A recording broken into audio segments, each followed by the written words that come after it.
হয় সেটিকে প্রকৃত তীর্থ বলা হয়।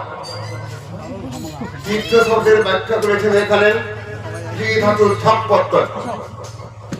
ত্রি কাকে বলা হয়? তীর্থের জলে যদি অবগাহন করা হয়, তীর্থ যদি ভ্রমণ করি আমরা, অনন্ত জন্মের পাপ আমাদের ধ্বংস হয়ে যায়। তীর্থে জলে স্নান করল, ঘরে ফিরে এলাম, ঘরে ফিরে এসে আবার পাপ করতে শুরু করলাম।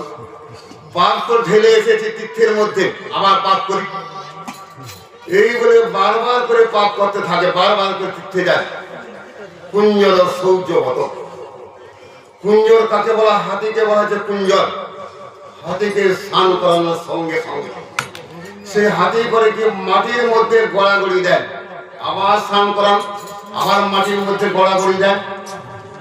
গোষ্ঠী স্নানের নেই বৃথা, তীর্থ ভ্রমণ করা। তীর্থ তখন কান্নাকাটি করে কৃষ্ণের কাছে, প্রভু সর্বজীবের পাপটা আমি গ্রহণ করলাম, তো আমার পাপটা গ্রহণ করবে কে? সেই সময় ভগবান কৃষ্ণ বলেছেন, দেখো সবচেয়ে পবিত্র বস্তু হচ্ছে গুরু বৈষ্ণব। গুরু সবচেয়ে পবিত্র বস্তু, বৈষ্ণবগণ পবিত্র বস্তু। গুরু বৈষ্ণবগণ যে তীর্থ ভ্রমণ করতে যায়,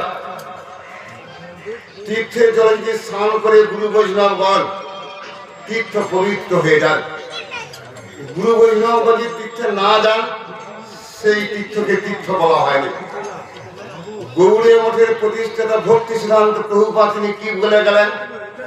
যেখানে হরি কথা, যেখানে বৈষ্ণবগণ যান, সেইটি প্রকৃত তীর্থ। আজকে সমস্ত তীর্থ এখানে এসে উপস্থিত, গয়া, কাশী, অযোধ্যা, পুষ্কর, পৃথিবীতে যত তীর্থ দেখা যাবে আজকে এখানে উপস্থিত। এই যে মন্দিরখানা দেখা যান, এই মন্দির দেখা যান, মন্দিরের মধ্যে কার বিগ্রহ দেখা যান? চৈতন্য মহাপ্রভু, গৌরাঙ্গ মহাপ্রভুর বিগ্রহ আছে, রাধা গোবিন্দের বিগ্রহ দেখা যায়। সেই মন্দিরের সিংহাসনে যদি কাদা রেখে দেয়, মন্দিরের সিংহাসনে আবর্জনা রেখে যদি দেওয়া হয়, সেখানে গোবিন্দকে কোনো কালে বসানো যাবে না। যদি গোবিন্দকে বসাতে চাও, এক কাজ করো, ভালো করে কাপড় দিয়ে গুন্ডিটা মার্জন করো। মন্দিরকে মার্জন করতে হয়, পরিষ্কার করতে হয়।